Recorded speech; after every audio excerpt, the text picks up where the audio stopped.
קראתי לשיחה הזאת סוד ההצלחה, היות שאני רואה הרבה מאוד זוגות, גם לצערי כמגשר, שעושה גישור בין בני זוג שמגיעים למשבר מאוד גדול. חלקם לצערנו גם בסוף צריכים להיפרד, ומזבח מוריד עליהם דמעות וכל מה שאנחנו מכירים, אבל לפעמים מוטב לשניים ומוטב לילדיהם שהדברים יהיו ברורים מאשר לחיות בתוך גיהינום, בתוך בית שמערער את כל היסודות. ואני רואה את כל הזוגות שמצליחים על אף הקשיים, ותמיד ישנם קשיים, להתעלות, להתגדל ולצאת מחוזקים יותר. ועל כן כשאני מדבר על איחוד של ניגודים, אני כבר תובע כאן איזושהי הנחת יסוד שבאופן מובנה החיבור בין איש לאישה הוא דבר שהוא לא מובן מאליו. הוא דבר שהוא קשה כקריאת ים סוף. הוא דבר שבהכרח מעורר קשיים ומשברים שתכליתם ותפקידם לגדל אותנו בכל גיל ובכל שלב.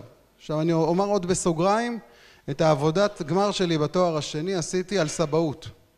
היות שרעייתי ואני הפכנו לסבים וסבתות בגיל 44, שזה גיל צעיר יחסית. נכון? אפילו בחב"ד זה צעיר יחסית. מצא חן בעיניי מאוד הסיפור של הסבאות, וכבר היו לי 2 ילדים נשואים, וראיתי את האתגרים של הורים לילדים נשואים, את החתן והכלה שהצטרפו למשפחה, ואת הנכדים שנולדים, ושיש לי מה לומר או אסור לי לומר וכו'. כל המערכת היחסים הזאת, היא הביאה אותי לעשות עבודה מאוד גדולה על סיפור של הסבאות, של הסמכות ההורית בסבאות, וזה נושא להרצאה אחרת, אבל כשאני רואה פה אנשים שקצת צבע הזקן מסגיר, שהם כבר נמצאים בשלב שלישי של החיים, דהיינו הילדים כבר התחתנו וכבר יצאו מהבית וכבר יש את הדור הבא, והם חיים היום אולי בבית הרבה יותר פנוי, יש הרבה יותר פנאי לעסוק בהתפתחות דווקא, וזו הזדמנות מאוד גדולה. בכל השנים שגידלנו את הילדים והיינו עסוקים וטרודים ופרנסה וכולי, דווקא מגיע איזשהו גיל שבו אפשר לעשות איזושהי עצירה ולהתחדש. וזאת הזדמנות, והיום נדבר קצת על הדברים, כך שמי שהגיע לפה והוא אדם צעיר, ומי שהגיע לפה והוא אדם בוגר יותר, אני מדבר אל כולנו. כל יום, כל הזמן, אנחנו יכולים להשתנות. אז איחוד הניגודים, נצא לדרך. אנחנו מדברים על בית, ובית, כאשר הוא בנוי על יסודות איתנים, והוא נבנה לתכלית גבוהה, הוא מאפשר והוא כלי שיכול להכיל ברכה ולהכיל קדושה, וכשאנחנו בונים את הבית במובן של נישואין, וכאשר התכלית היא מובנת לשני הצדדים, דהיינו שנינו מביטים אל אותו כיוון, אזי שנינו הופכים להיות שלם אחד.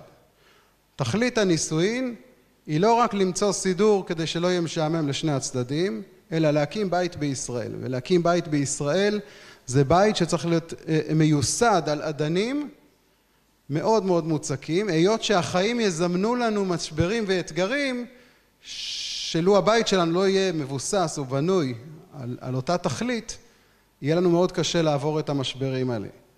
אבל כאשר בני הזוג מבינים שיש משהו שהוא הרבה יותר גדול משניהם, קוראים לזה בעולם הפיזיקה חוק הסינרגיה, זאת אומרת שהשלם הוא יותר מסך החלקים שלו. כן, יש לנו 1 ו1 וזה לא שווה 2. 1 ועוד 1 שווה כמה? 3. האיש, האישה ומה שהם יצרו ביחד שזה משפחה. והמשפחה היא יותר גדולה מהאחד ועוד אחד, ויש מקום בתוכו לכל האחד ועוד אחד, ואנחנו נראה שיש ביניהם ניגודים, שככה הקדוש ברוך הוא ברא אותנו. ואנחנו נצטרך להתייחס אליהם. אז כדי שיהיה בית שיכול גם להפיץ אור החוצה, גם להאיר החוצה, הבית חייב להיות כבר בשלב ההכנה, והרבי כותב על זה הרבה, על שלבי ההכנה לחתונה, זה שלב של התפתחות רוחנית ושל בשלות, שבקיצה הולכים להתחיל את פרק הנישואין, השידוכים והנישואין, כדי להקים את הבית, וזה חייב להיות בגיל מסוים שבין הנערות לבין האדם שהוא כבר מגיע לפרקו ולא צריך לעבור את פרקו, ומשם אנחנו צריכים להתחיל לייסד את הבית. עכשיו שימו לב לתמונה ששמתי על המסך, וזה מזכיר לי משהו ששמעתי פעם. יש מושג של קיבוצניקים שאומרים לא פותחים ארגז בעזרת פרה. מישהו מכיר את המשפט? לא פותחים ארגז בעזרת פרה. אז בקיבוצניקית ארגז זה שם קוד לשדה, שדה שחורשים בו תלמים. לפתוח ארגז זאת אומרת לעשות את התלם הראשון. כאשר הטרקטוריסט, או פעם בעבר זה היה השור עם המחרשה, רוצה לעשות שדה ישר, שלא יראה איזה פרה באופק ועל פיה הוא יתחיל לחרוש, כי אז הפרה עלולה לזוז, ואז אנחנו נראה את כל התלם הראשון הולך עקום, ואז כל התלמים ילכו עקום. אז כאשר אנחנו יוצאים לדרך ומקימים בית, אנחנו צריכים להיאחז במשהו מאוד מאוד מוצק ויציב.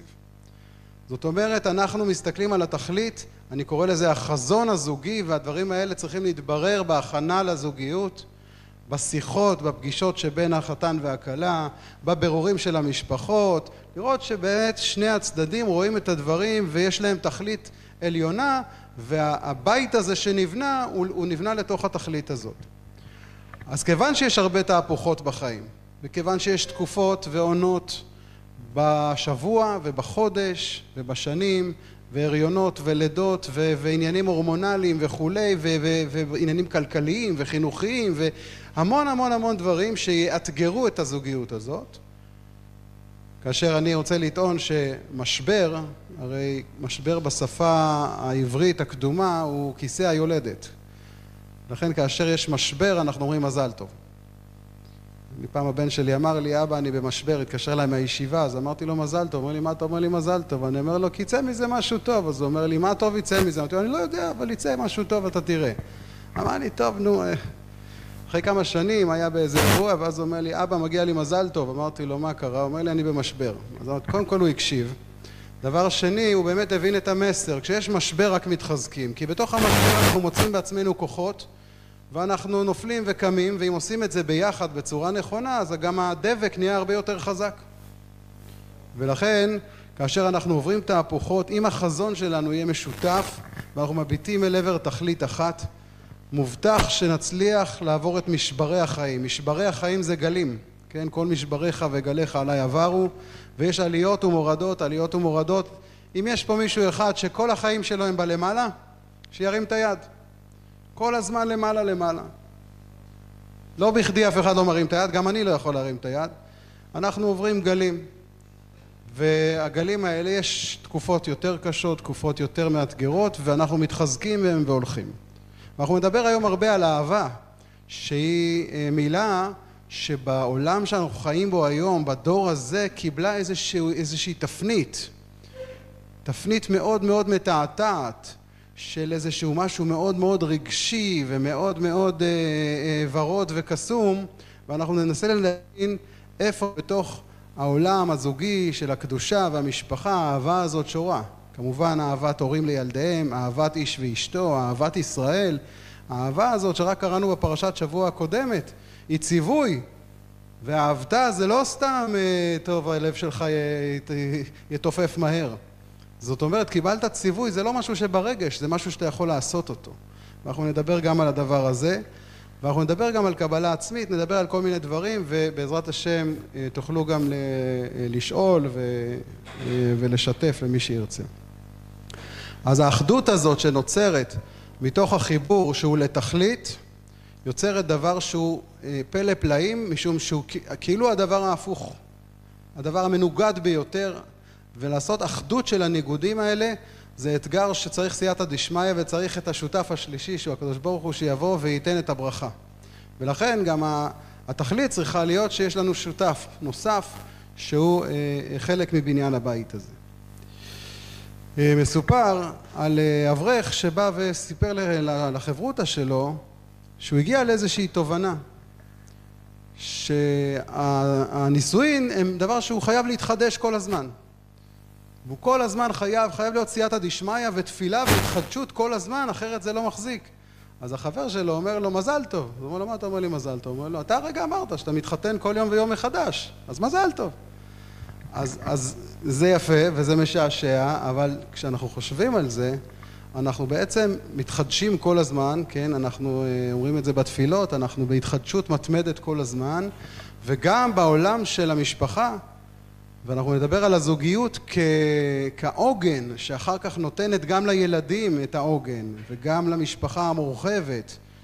הם כולם מסתכלים אל ראשי המשפחה, וראשי המשפחה עם בינם לבין עצמם, התקשורת היא עצורה ולא טובה, והיחסים הם מורכבים ולא טובים, זה משפיע על כל הדורות שמסביב, ואנחנו, עצם העובדה שאתם יושבים כאן, זה אומר שמשהו קרה לכם, קרה באלף. הכל קרה לכם, וזה אומר זה חשוב לכם ובאתם להקשיב. אז אני אולי לא אלמד שום דבר חדש, אני רק אנסה בעזרת השם להביא את הדברים בצורה שהיא תהיה נהירה לפחות לי, ואני מקווה שגם לכם, כיוון שההתחדשות הזאת דורשת עבודה, ואנחנו לא באנו לפה לעולם הזה, לפרוזדור הזה כדי לנוח, אלא באנו לעבוד ולהתגדל.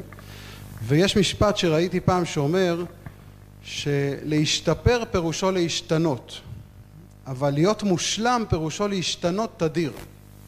זה משפט שככה הטריד אותי, הוא היה בנוי בצורה כזאת, רגע, להשתפר זה להשתנות, אבל להיות מושלם זה להשתנות כל הזמן. אז מה זה מושלם? למה אני מושלם? וההבנה שהייתה לי מהמשפט הזה, שזה שאני מבין שאין דבר כזה מושלם, זה המקום המושלם ברמה האנושית, הרוחנית, ואני צריך להיות בהשתנות תדירה, דהיינו, אין דבר כזה, אני כזה וזהו, לא קיים. אני כאן ואני כאן כדי ללמוד ולצמוח, ומי שהכי עוזרת לי בזה, זה עזר כנגדי, רעייתי שתחיה. היא מכירה אותי הכי טוב בעולם, והיא יודעת להיות המראה שלי, ואנחנו נדבר גם שהמראה הזאת צריכה להיות מראה מיוחדת, וגם אנחנו המראה של בנות ביתנו, והמראה הזאת יש לה תפקיד, ואנחנו נראה שהיא צריכה להיות גם לפעמים מראה סלקטיבית, לא תמיד לשקף מה שיש, אלא אנחנו יודעים גם שמשנים מפני השלום, ונעשה כשהמראה הזאת ניתן לה קצת כוונונים. ומתוך האחדות הזאת נוצר בעצם אמון, והאמון הזה הוא בא מתוך מקום של אחריות, ולא ממקום של התנהגות מושלמת. כשאנחנו בגיל הנעורים ואנחנו מתחילים להתעסק עם מי נקים את הבית, אז אנחנו מציירים לעצמנו איזשהו דגם מושלם. כן? הבחורים מדמיינים את הכלה המושלמת, כלילת המעלות, בכל התחומים, פשוט יש איזשהו דגם שאנחנו רוצים אותו ואנחנו כמעט לא מוכנים להתפשר על שום דבר מתחת לזה, וכנ"ל הבחורות. מדמיינות את התלמיד, האברך, העילוי, הבחור בא גם מבית טוב ומשפחה וגם יש עושר וכבוד וכו' וכו', ויהיה לי עוגן טוב וכו', ונוכל לצאת להקים משפחה לתפארת. ואני רוצה לומר לכולנו, למי שעדיין חושב שיש מישהו מושלם, אז אין אף אחד שהוא מושלם, גם לא אני, גם לא רעייתי, והיא יודעת את זה ואני יודע את זה, ומי כמונו יודע גם שלכל אחד יש מעלות ויש חסרונות, ואני חושב שזה בדיוק היופי. שהעבודה שהיא בלתי נגמרת, שאנחנו בעברית קוראים לה להשתלם, כן, מי שפה עוסק בהוראה, אז אנחנו משתלמים, אנחנו לומדים. להשתלם זאת אומרת אנחנו כל הזמן משלימים עוד איזושהי קומה, עוד איזשהו צעד בדרך לקראת שלמות שהיא נשלמת כאשר אדם תם תפקידו בעולם. אבל היא לא נגמרת אף פעם כל עוד אנחנו כאן בימי חיינו. והדבר הזה מביא אותי אל החלק שעוסק במושג אהבה. וכפי שאמרתי, כשמצווים אותנו בתורה, ואהבת לרעך כמוך, ואהבת את הגר, איזה עוד ואהבת יש לנו? ואהבת את השם אלוקיך, זה ציווי. העולם בדור הזה קורא לאהבה, הרגש הזה שאנחנו מרגישים כאשר הלב מתמלא ומפרפר מהר ומתרגש. ואני רוצה לטעון שהאהבה היא לא קשורה לרגש. אני יודע שחלקכם אולי כרגע לא מסכימים איתי, אני אנסה בעזרת השם בתוך דקה לשכנע אתכם, ואגב לתת לכם הרבה מאוד רווחה. אני חושב שהאהבה הרגשית היא תוצאה ותולדה של אהבה מסוג אחרת שעליה אנחנו מצווים. זאת אומרת, ופה אני מצטט ממכתב מאליהו, הרב אליהו דסלר, שבעצם בא ואומר, הורגלנו לחשוב את הנתינה לתולדת האהבה, כי לאשר יאהב האדם יטיב לו. אבל הסברה השנייה היא, כי יאהב האדם את פרי מעשיו, בהרגישו אשר חלק מן עצמיותו בהם הוא. זאת אומרת, כשאדם נותן ומשקיע במשהו, הוא אוהב אותו.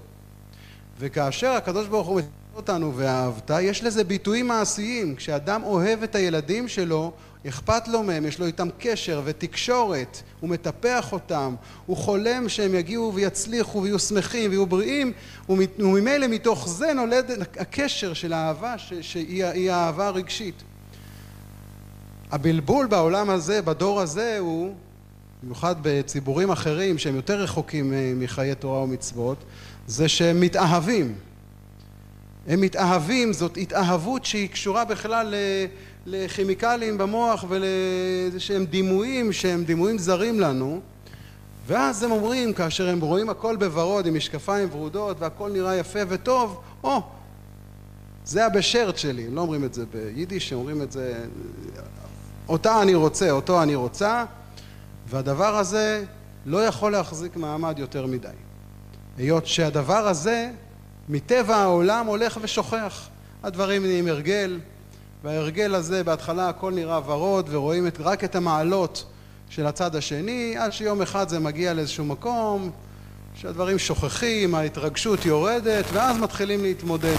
ואז מגלים שלא בנינו את הבסיס, בנינו משהו לגובה, אבל לא בנינו לו יסודות כמו שצריך. ולכן גם אחוזי הגירושין בעולם המערבי בכלל, וגם לצערנו בתרבות המערבית שגם פשטה פה בחברה הישראלית, היא באחוזים שהם מבהילים.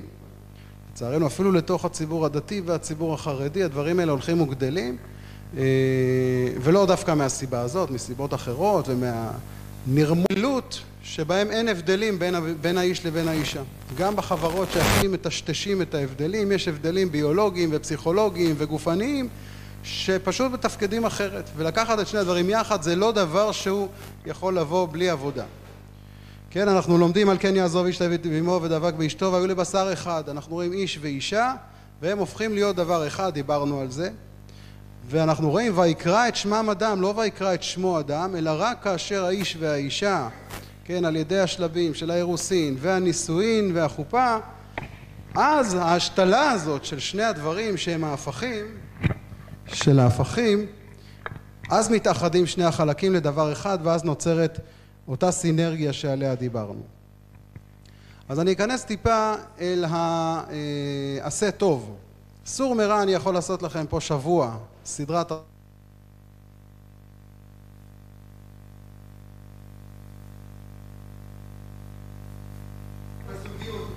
הלו, רגע, בסדר, הנה.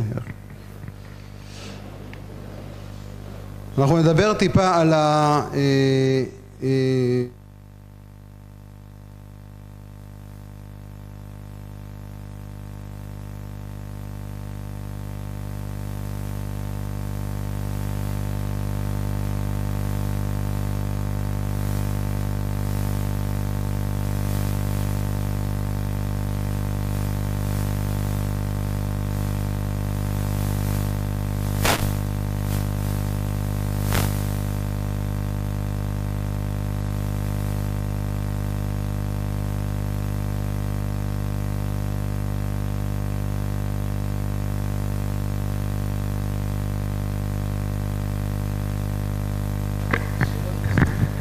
כן. כל אדם, גם האיש וגם האישה, רוצים להרגיש חשובים, מוערכים, רצויים ואהובים. כולם כולל כולם. אנחנו תכף נתחיל לעשות את הפיצול הזה בין העולם של האישה לבין העולם של האיש, בצורה יסודית, לא בצורה של ככה משפטים בשביל הצחוקים, כן? זה יכול להיות משעשע, כן? יכולתי לעשות לכם פה ערב סטנדאפ ולספר לכם פה מתוך הקליניקה, אבל אני חושב שזה לא התכלית שלשמה באתם. ובטח הרב זלמן לא הביא אותי פה בשביל לשעשע את הציבור, אלא בשביל שנצא כאן עם איזושהי למידה. וכותב הסטייפלר, הרב קניבסקי זצ"ל, אשר כידוע תקוות האישה בעולמה הוא שיהיה לה בעל האוהב אותה, וכשהיא רואה שזה אינו, כמעט שקרוב לפיקוח נפש מרוב צער ויגון על היותה גלמודה כאלמנות חיה. משפטים מזעזעים, שאם תשאל אדם שגלוי ראש ברחוב, תשאל אותו אם הוא היה מאמין שהרב קניבסקי אומר כזה דבר, יגיד לך מה פתאום ידבר על אהבה, זה שלנו, כן? החרדים, מה קשורים לאהבה? הם מתחתנים עם ילדים, הם 13 ילדים, יש להם זמן לאהבה. עוד פעם.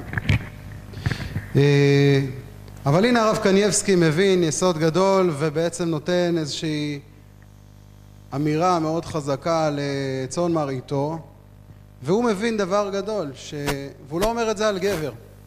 זה לא שגבר לא צריך הערכה וכבוד ושירגיש שהוא רצוי ואהוב, אבל האישה בנויה אחרת מהגבר. והצורך הזה, אנחנו נדבר על הצרכים האלה, הצורך הזה של האישה הוא גדול הרבה יותר, ואנחנו ננסה להבין גם את הסיבה לזה, וגם ננסה לתת אחרי זה כל פעם הדרכות לגבר, הדרכות לאישה. שוב אני חוזר, בין אם אני בן 65 ובין אם אני בן 25. אנחנו נוכל לקחת את העקרונות האלה וליישם אותם בצורה שהיא מותאמת לנו. אני היום, רעייתי ואני, יש לנו ילדה אחת בבית, בת 15. 5 כבר עזבו את הבית, 3 נשואים, עוד 2 כבר מחוץ לבית, בישיבה בזה, ואנחנו כבר זוג עם ילדה אחת. היא גם נוסעת לאולפנה ופעמיים בשבוע בפנימייה, ואנחנו פתאום מגלים את עצמנו, אחרי 35 שנות נישואין, אנחנו מתחדשים. פתאום יש זמן לדבר, פתאום אנחנו מגלים דברים חדשים אחד על השני, פתאום יש לנו רעיונות, ויש לנו יותר פניות לחלום על דברים חדשים וללמוד ביחד. נפלא. שהייתי מסתכל לפני 15-20 שנה, איפה היה לי בכלל מקום לחשוב על זה? זאת אומרת, דווקא גיל המבוגר הוא גם בוגר מבחינת הבשלות הנפשית, והוא גם מביא איתו הזדמנויות חדשות לתקן, לשפר, לדייק, והדבר הזה הוא אינסופי. אני עובד הרבה עם הגיל השלישי, ואני לפעמים מגיע לבתי אבות, או לבתי, זה היום קוראים לזה בתי גיל הזהב, כאלה, יש לזה שמות יפים כאלה, כן, עד 120 כאלה. ואני מדבר עם אנשים, ואני רואה שם זוגות שהם כבר הגיעו לגבורות כמעט. קודם כל הם רבים הרבה. אין מה להפסיד, כל אחד על זה שלה. והם מקסימים, והם שואלים אותי שאלות, אני אומר להם, תקשיבו, אני יכול להיות הבן שלכם, והם מקשיבים ממני כל מיני עצות, ואחרי זה, כשהם מקבלים כמה כלים, הם הולכים לעבוד, אז כשאני מגיע שבוע אחר כך, הם אומרים, תשמע, זה 80 שנה אנחנו ככה מתכסחים, או 60 שנה שאנחנו נשואים, ותשמע, פלא פלאים, זה עובד. כן, ישבנו, נתת לנו איזה תרגיל, עשינו ביחד, הייתי צריכה להגיד לו מה המעלות שלו, היה צריך להגיד מה המעלות שלי, וגילינו על עצמנו דברים חדשים. אז כל הזמן אנחנו יכולים ללמוד ולהתפתח. ואני רוצה עכשיו לדבר על כמה שפות שדרכם אנחנו יכולים להביע את האהבה, שהיא כאמור אהבת אמת, שנובעת מהתכלית. כשאני אדבר תמיד על אהבה, אני לא מדבר על האהבה הרומנטית, המודרנית, המערבית. שיש לה מקום בשיעור שהוא טבעי, כן? המשיכה בין איש לאישה, אף אדם, גם אם הוא אדוק ביותר, אם לא היה לו משיכה אל אישה, אז העולם לא היה מתקיים. זאת אומרת, הקדוש ברוך הוא ברא אותנו ככה, שאיש ואישה, כאשר יש ביניהם קרבה רוחנית וקרבה נפשית וקרבה חברית ושותפות ועמל חיים שהם בנו ביחד, יש ביניהם גם את המשיכה הזאת, וברוך השם שזה כך. אבל כשאני אדבר על אהבה, אני לא אדבר עליה במובן הרדוד, אלא אני אדבר על הביטויים של המעשיים. הביטויים המעשיים קשורים לכל אדם ואדם, לכל זוג וזוג. אז אני רוצה להציג 5 שפות שדרכם אנחנו יכולים לגלות ולבטא אהבה, כאשר הראשונה והמפותחת שבהם והמדויקת שבהם היא המילולית. מותר האדם מן הבהמה, לנו יש יכולת להמשיג דברים מאוד מופשטים במילים מאוד מדויקות, ולהעביר מסרים בצורה שהיא גם הופכת להיות קודים שבין האיש ובין האישה. והיכולת לבטא במילים את הערכה, את ההוקרה,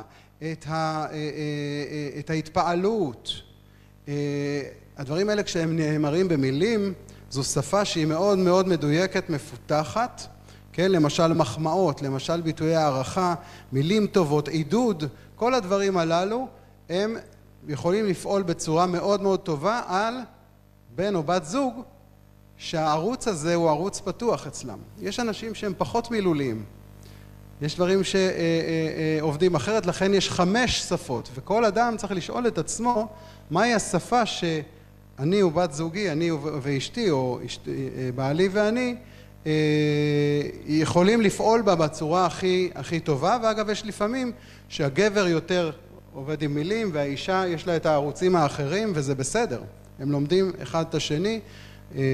אז יש את הערוץ של המילולי.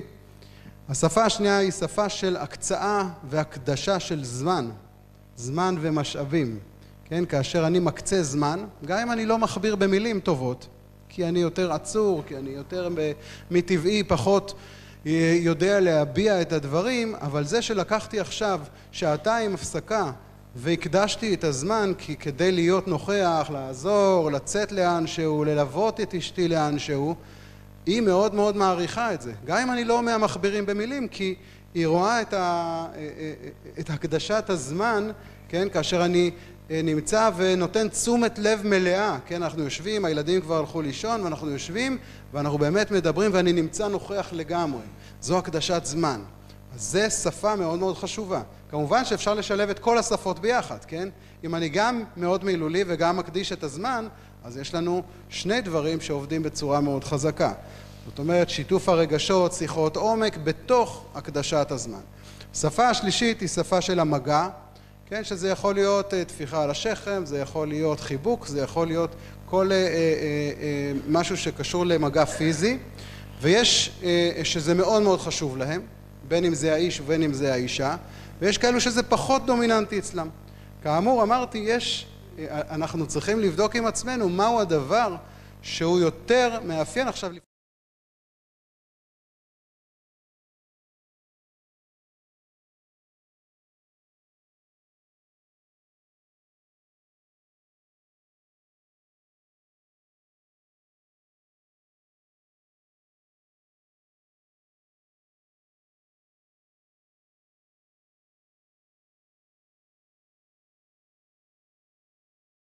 לדעת לקבל את הדברים, גם אם אנחנו לא צריכים אותם בצורה הזאת. אז זה השפה שהיא השפה השלישית. השפה הרביעית, שפה של המעשים, של השירות, של העזרה, של השותפות בכל הפעולות שאנחנו עושים, בין אם זה בבית, בין אם זה בחוץ, בין אם זה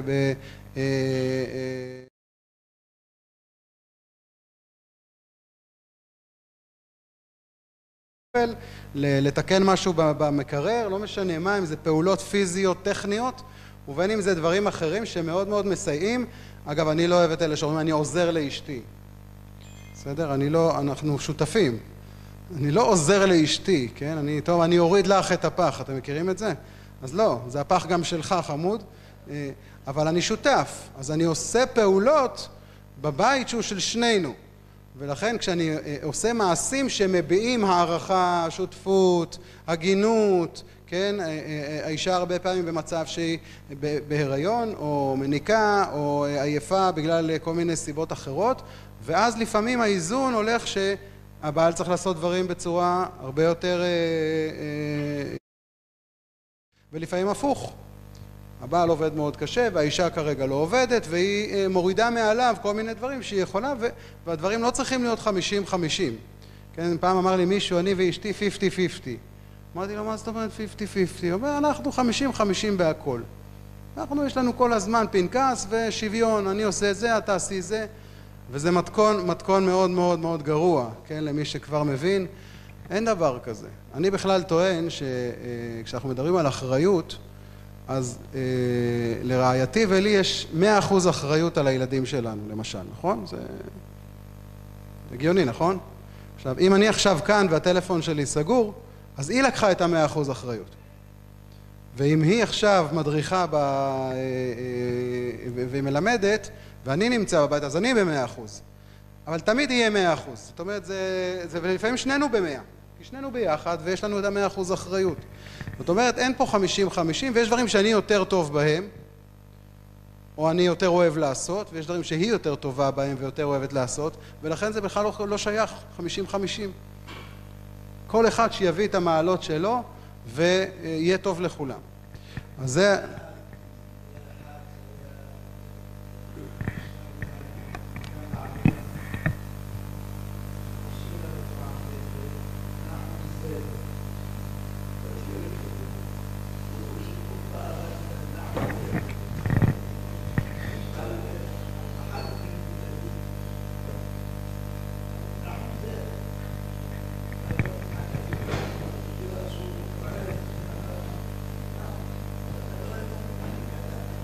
נוריד את הסבל. צריכים שאני אתרגם את הבדיחה? כן, רוצים? מכירים את הבדיחות שלו? אז כנראה יש לך פה שם דבר. אוקיי. טוב, השפה החמישי, יש שפה של בדיחות גם. אבל חשוב שבני הזוג יבינו את הבדיחות ושהבדיחה לא תהיה על חשבון אחד מהם. השפה האחרונה היא שפה של מתנות. אני חושב שמי שלא מדבר, לא מקצה זמן, לא עושה מעשים שמביעים הערכה ושותפות, והוא חושב שבעזרת מתנות זה יעבוד, זה לא יעבוד. בכלל, אני ממליץ על 5 השפות האלה. זאת אומרת, צריך להיות גם מזה וגם מזה וגם מזה, להביע ביטויים של הוקרה, להקדיש זמן איכות, להיות בקרבה, לעשות את המעשים והפעולות ולהיות שותפים, וגם לתת מתנות. כאשר צריך, כאשר אפשר, כדי לשמח. אגב, זה לא רק הגבר לאישה. בסדר? זה שאישה לא קונה טבעת או עגילים לגבר, זה לא אומר שהיא לא יכולה לקנות לו איזה ספר קודש, או איזה דבר אחר שהוא אוהב, או איזה כלי עבודה, כל אחד והעניינים שלו. למה אני נותן את 5 שפות האלה? כדי שכל אחד מכם יתבונן ויוכל לומר איזה שפה אנחנו יכולים לחזק, להגביר, כן? כמו יש לנו ווליום כזה, לתת קצת יותר מתוך הדברים שפירטתי פה. אגב, אני אשלח את המצגת לרב זלמן וישתפו אתכם אם ירצו, הדברים הם שלכם. אני רוצה רגע לעשות איזושהי הדרכה, ואני אתחיל בהדרכה לנשים דווקא. גבר, מטבעו, כאשר הוא משתדל לעשות פעולה, וגברים הרבה פעמים הפעולות הן יותר טכניות, יותר לסדר דברים, לתקן דברים, לבנות דברים, לדברים שהם יותר מכניים. המשוב החיובי, כן, אני קורא לזה לפום צער אגרא. זאת אומרת, צריך להיות על המאמץ ולא תמיד על התוצאה. היות שאם הוא התאמץ והזיע וניסה ובנה ובסוף יצא עקום, ואני אסתכל על פי התוצאה, נעבך גם עבד קשה וגם בסוף אכל את איך אומרים, גם גורש מהיר וגם אכל את הדגים המסריחים.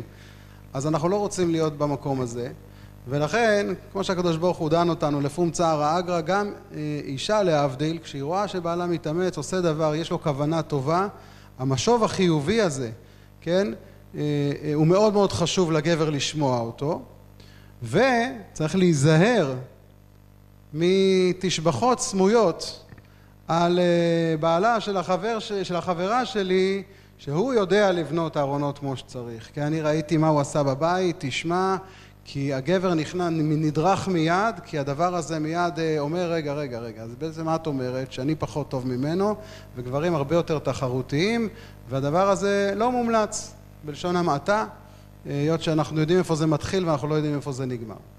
אני מבין שאת הגברים פה זה מצחיק. הדרכה גם לבעלים, תשבחות ומחמאות על המראה של האישה, במיוחד לפני שהיא נכנסת לאירוע שיש בו נשים. מאוד מאוד חשוב.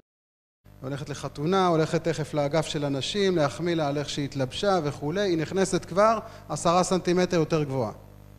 וגם כאשר היא יוצאת משם, ואני רוצה גם להזהיר אתכם, לא להחמיא איך אמא שלי הייתה נראית ואיך אחותי הייתה נראית, בטח לא איך אחותך הייתה נראית. זה שומר נפשו ירחק. כל אדם יתעסק בלהחמיא לרעייתו, לא, אני אומר גם לא לאמא שלך. יש לה מספיק תחרות בציבור הנשי, אתה תתרכז בלהעצים אותה ולא אף אחד אחרת. אז אני צודק אבל לכל מי כן, אנשים מסכימות. עכשיו, יכול להיות שחלקכם עושים את זה. זה בסדר גמור, מי שעושה את זה יעשה לעצמו יישר כוח וימשיך עם זה. טוב, הסיפור של בסוד ההפכים הוא בעצם עכשיו איך עושים את החיבור הזה, ופה שמעתי פעם על זוג שבא בברית הנישואין באיזושהי עיירה בפולין ועברה תקופה ולא נפקדו ועוברים חודשים והיא לא נפקדת והם הולכים לרבנים והולכים לכאן וקברי צדיקים ותפילות וכולי והאישה לא מצליחה להיפקד ואז הם הולכים לרב של העיירה, לאדמו"ר ומבקשים ברכה וכבר עברו 10 שנים והאישה לא נפקדה והרב מדבר איתם קצת והאישה אומרת לו תשמע הרב אנחנו חברים כל כך טובים הזוגיות שלנו נפלאה למה אנחנו לא נפקדים בילדים והבעל אומר תשמע אנחנו כל כך מבינים זה את זה בעיניים היא לא צריכה לומר כלום אני כבר מבין מה היא רוצה והכל כל כך מושלם ואנחנו ממש כמו היא לא צריכה להגיד כלום אני כבר יודע מה היא רוצה להגיד זה כמו אחד אנחנו ממש מאוחדים אז הרבי מקשיב ואומר להם תקשיבו תחזרו הביתה ותודה רבה השם יברך אותך תחזרו הביתה ואני חושב שאתם צריכים להתגרש עברו 10 שנים על פי ההלכה יש צעד להגיד שאפשר להתגרש לא הולך והם יוצאים ממנו נסערים מאוד כי הם כל כך בקשר טוב וחברי והם לא מבינים למה הרב אומר להם ככה והם כבר בדרך הביתה מתחילים להתווכח מגיעים הביתה ומתחילים טונים גבוהים ואחרי כמה שעות זה כבר צעקות ואחרי יום כבר ישן בחדר השני ואחרי 3 ימים כבר אי אפשר לסבול את האווירה בבית ואחרי 4 ימים אומרת לו אתה יודע מה? בוא נלך לרב, בוא נלך לרבנות והם הולכים כל אחד בצד אחר שלה במדרכה השנייה וצועקים אחד על השני משני הצדדים של הכביש ואז הוא אומר לה תקשיבי הרבי אמר שבדרך לבית הדין נעבור אצלו בבית טוב, אז הם הולכים אליו הביתה, כל הדרך במדרגות הם צועקים ואז נכנסים הביתה, הרב מקבל אותם ואז הוא אומר להם תחזרו הביתה, הכל בסדר, בעזרת השם כעת חיה תיפקדו לא הבינו שום דבר, חזרו הביתה, באמת השלימו וכעת חיה, האישה נפקדה ואז באו כל החסידים, שאלו את הרב רבינו, יסביר לנו מה קרה כאן אז הוא אומר, אני אסביר לכם כשהם הגיעו אליי, הם היו אחד מאחד לא יכול לצאת הפריה הייתי צריך קצת להפריד ביניהם זאת אומרת גבר ואישה הם שונים במהות לא יכולים להיות אחד אפשר להבין זה את זה בעיניים הכל טוב ויפה אי אפשר להיות אחד כי זה שני ההפכים האלה יש לכל אחד תפקיד משלו תפקיד ייחודי ומיוחד בבריאה וכאשר אנחנו מטשטשים בזה אנחנו מתחילים ללכת לאיבוד ולכן אני כל כך נכנס למה ההבדלים בין הגבר לבין האישה כמובן שאני אומר את הדברים האלה הם לא אומר שכל אחד ואחד מאיתנו הוא בדיוק זה אבל כשאני מסתכל במספרים הגדולים הדברים האלה אנחנו רואים אותם בצורה מאוד מאוד מובחנת אנחנו אומרים בבוקר אגב גם האגף של הגברים אנחנו אומרים ותן בליבנו בינה להבין ולהשכיל איפה הבינה? בלב ואנחנו אומרים להבין לפני להשכיל אממה אומרים שבינה יתרה ניתנה באישה, בינה היא בלב והגברים גם רוצים כשיהיה להם כמו של הנשים להבין ואחרי זה להשכיל אבל גברים יותר עובדים עם השכל זה לא אומר שגברים יותר חכמים מנשים אבל הנטייה של הגבר היא לחשוב בצורה שכלית והנטייה של האישה היא הבינה היתרה בינה יתרה ניתנה באישה זאת אומרת ההתבוננות היכולת להקשיב לרגש ללב שלה ואלו 2 שפות שונות כאשר הגבר מגיע והוא מאוד שכלי ומאוד בוחן דברים, מנתח אותם, מנסה לתת פתרונות, האישה היא נמצאת במקום אחר ואלו שפות שונות. עכשיו, כל עוד הגבר לא לומד לדבר את השפה של אשתו והאישה לא לומדת לדבר את השפה של בעלה, אנחנו מדברים בשפות שונות, זה דו שיח של חרשים. והדבר הזה בתחילת חיי הנישואין, לא בכדי הקדוש ברוך הוא חנן אותנו שתהיה התאהבות. תחילת החיים, הכל באמת חייב לקבל איזושהי דחיפה כזאת של גם הרגש וגם לצייר את כל העולם בצורה כזאת כדי לתת את הבסיס על כמובן הבסיס שדיברנו עליו בהתחלה של התכלית, של הקדושה, של הבית וכולי. אנחנו חייבים את החיבור המאוד חזק הזה כדי שכשהדברים ישכחו וקצת תירגע המערכת הזאת המתרגשת, יש שם את היכולת לחבר את השיחה של השפה המשותפת שיש בה גם מזה וגם מזה. אז האישה כשהיא משתפת והיא משתפת, כן, הבעל מגיע הביתה, האישה משתפת, אל תשאל מה עשה לי ינקי ומנדי הפך לי פה את הזה, נכון? מה קורה? ועכשיו הוא מגיע עייף, והדבר האחרון שהוא רוצה בעולם זה שהיא תתנה את צרותיה בפניו עכשיו. אבל היא יש לה צורך. היא עכשיו משתפת והיא זקוקה לאמפתיה. תכף נדבר על מה זה אמפתיה. מה הוא עושה? מה הבעיה? אז תקשיבי, תגידי לו שיעשה ככה, ופעם הבאה הוא מתחיל לתת לה פתרונות. אבל זה לא מה שהיא רוצה פתרונות. היא רוצה עכשיו שתהיה שם. והדבר הזה, כל עוד אנחנו לא מבינים, מפנימים אותו, יוצר חריקות. הגבר יש לו נטייה לפתור בעיות. כך עובד הראש של הגבר, ויש לו את הנטייה המכנית, יש בעיה, אני פותר אותה, אני יודע לפרק, להרכיב, אני נסדר, נמצא פתרון. כי הפתרון נמצא פה במוח הזה, והאישה לא צריכה עכשיו פתרונות. את הפתרונות, אגב, היא יכלה לחשוב לבד על הפתרונות. כן, אני לא, אוי ברחוכם שהמצאתי איזה פתרון, איזה, לפעמים היא רוצה להגיד לי, נו באמת, לא חשבתי על זה. היא רוצה רק שתהיה ותקשיב. עכשיו, פשוט להיות זה דבר שהוא קשה לגבר, אבל דיברנו על הקצאת זמן, זה. להגיע ולהיות, גם אם עכשיו אני מגיע והיא מספרת לי את כל התלאות שעברו עליה מהלך היום, היא זקוקה לזה כי זה צורך מובנה של אישה, ואין לה שום צורך בפתרונות ופתרונות שכליים, והיא רוצה רק שהוא יהיה שם ויקשיב. יקשיב, אבל לא מספיקה הקשבה, אלא אנחנו מדברים על מושג שנקרא אמפתיה. אתם יודעים מה זה אמפתיה? מה? זה לא הזדהות. הזדהות, יש בתוך המילה את השורש זהה. זהה זה אותו דבר. גבר לא היה אף פעם אישה. הוא לא יכול להיות בהזדהות עם אשתו. אבל אמפתיה זה משהו אחר. אמפתיה זה היכולת שלי להגיד, אני מבין שקשה לך, כי אני שומע את זה, כן? או אני מבין שבאופן שבו את חווה את הדברים זה באמת עצוב, או זה באמת קשה, או זה באמת מפחיד, למרות שאני לא מפחד מזה. עכשיו, אני יכול להגיד לה, מה את פוחדת מזה? זה שטויות, נכון? זה לא אמפתיה. זה מרחיק מיד. כדאי מאוד לא להיות בהזדהות, כי הזדהות היא כבר שמה אותי ביחד איתה באותו מקום. זאת אומרת, הרבה פעמים אנחנו רואים, אני בעולם החינוך, אני רואה הורה שמגיע, וכשמספרים לו על הילד שלו, אז הוא מתרסק כמו הילד. כי הוא מיד זוכר את עצמו בתור ילד, ומה אמרו לו, ואז הוא מתחיל לדבר כמו ילד. הוא נעלב בשביל הילד שלו, והוא פוחד בשביל הילד, זה הזדהות. כן, הוא עבר כבר את האמפתיה, והוא הגיע למקום שהוא זהה עם הילד שלו, והוא איבד את המבוגר האחראי שיכול לעזור שם. לכן טוב מאוד, שלפחות חצי מהעולם לא יכול להיות בהזדהות מוחלטת עם הצד השני. אני אף פעם לא הייתי אישה, אז אני לא יכול לחוות את העולם מתוך נקודת מבטה והרגשיות של אישה, אבל אני יכול להקשיב לה ולהגיד לה, אני מבין מה שאת אומרת, ואני שומע שזה מאוד עצוב לך.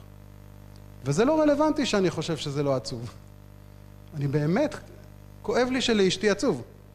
ואני מבין איך היא מבינה מה שקרה, או איך היא פרשה משהו, ואני אומר, אני מבין, אני נמצא שם.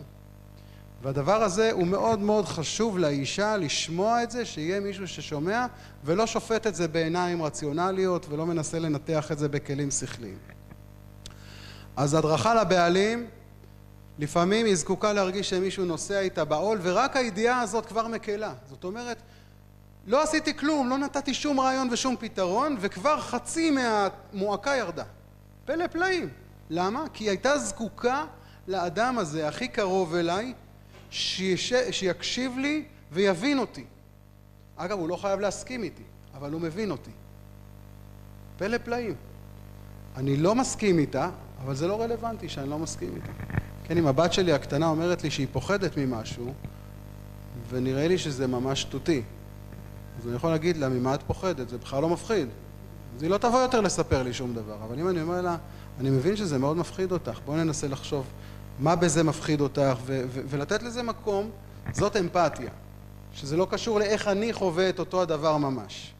והדרכה לנשים, תבחרי את המועד הנכון לספר ולשתף במצוקות או בקושי מול הילדים, לא בזמנים של שמחה או זמנים של התעלות, ולא בזמנים שמיד הוא מגיע הביתה. זאת אומרת, גם האישה צריכה להבין מתי הזמן הנכון שהבעל יהיה פנוי ויהיה כלי שיוכל באמת להיות שם עזר כנגדה. והדבר הזה הוא חשוב, לבחור את הזמנים. אגב, לא תמיד צריך לפתור הכל כאן ועכשיו. לפעמים אנחנו יכולים, היה לי שבוע שעבר עם רעייתי, שהיא רצתה להעיר לי איזושהי הערה. תוך כדי האוכל אני עניתי לאיזשהו טלפון, לאיזושהי הודעה, ואני בדרך כלל מקפיד לא באוכל, אני באוכל ואנחנו מדברים והטלפון הוא בצד. אבל לפני שהתיישבתי לאכול, מישהו שאל בקבוצה אם יש למישהו שמן מנוע לרכב כזה וכזה, אז שלחתי לו W30 אתה צריך, וכשהייתי באוכל אז ראיתי שהוא ענה לי כן. אז אני רוצה לעשות מצוות. אז אמרתי לו יופי, תבוא, יש אצלי בחנייה, והיא רואה אותי באוכל שאנחנו בדרך כלל לא רגילים להיות עם הטלפון, שאני מתעסק בזה, אז היא רצתה להעיר לי שלא מתאים לך, מה אתה עכשיו? אנחנו פה יושבים ביחד, נכון? והיא התאפקה, והיא לא אמרה לי שום דבר, ואחר כך בא ואומרת לי, תקשיב, רציתי להגיד לך להעיר באלף. אמרתי, וסיפרתי לה את הסיפור, אז היא אמרת לי, באמת היה לי מוזר.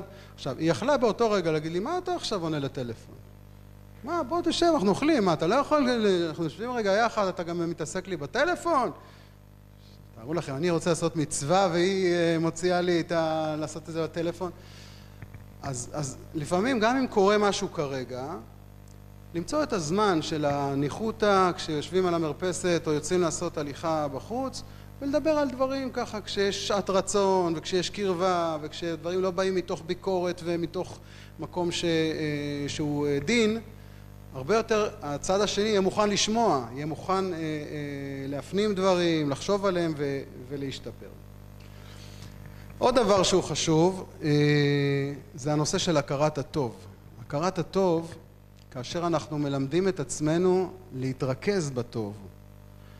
וכמו שאמרנו, אנחנו לא מושלמים. לא אני מושלם ולא רעייתי מושלמת. ועדיין, יהיה מושלמת בשבילי. אני משתדל להסתכל רק על מעלותיה, ואני יודע שזה עסקת חבילה. סוף. לכל אחד מאיתנו יש גם את הדברים שזקוקים לעבודה. וראינו במחקרים, ואני ראיתי בעבודתי, שזוגות שנשואים באושר הם לא יותר חכמים, לא יותר עשירים, לא יותר מצליחים. כן, יש אנשים שיש להם הרבה מאוד כסף ולא מאושרים בחיי המשפחה שלהם. יש אנשים עם תואר שני ושלישי שמאוד לא מאושרים בחיים, זה בכלל לא ערובה לשמחה. ואלו שכן מצליחים, ואלו שכן חיים מלאים, מאושרים, בארוכים, ביחד, בשמחה ובאהבה, אלו אנשים שעסוקים בעשה טוב. כי אמרתי לכם, אני יכול לעשות שבוע הרצאה על אסור מרע. מה לא לעשות, מה אסור לעשות, אבל אני חושב שאם נקודת המבט שלנו היא נקודה של עשה טוב, של הכרת הטוב, זה יכוון את מה שאנחנו נבחר לראות באדם שמולנו, זה נכון לילדים שלנו, זה נכון בכלל לכל אדם.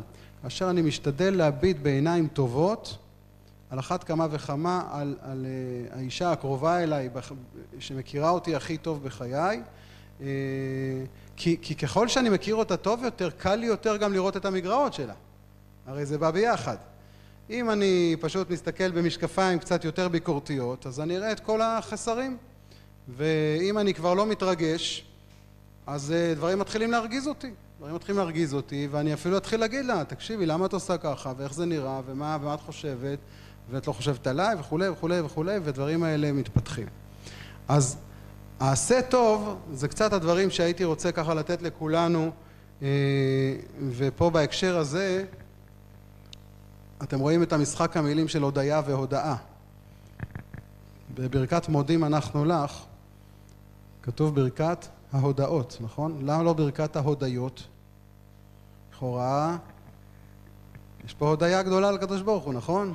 הניסיך אשר בכל עמנו, יפלותיך, נכון? אז למה זה לא הודיות אלא זה הודעות? כי איך זה מתחיל? מודים אנחנו לך, שאתה הוא השם אלוקינו, לא אבותינו, נכון? קודם כל, אני מודה ש. אחר כך אני מודה על. עכשיו, למה קשה לאנשים לומר תודה?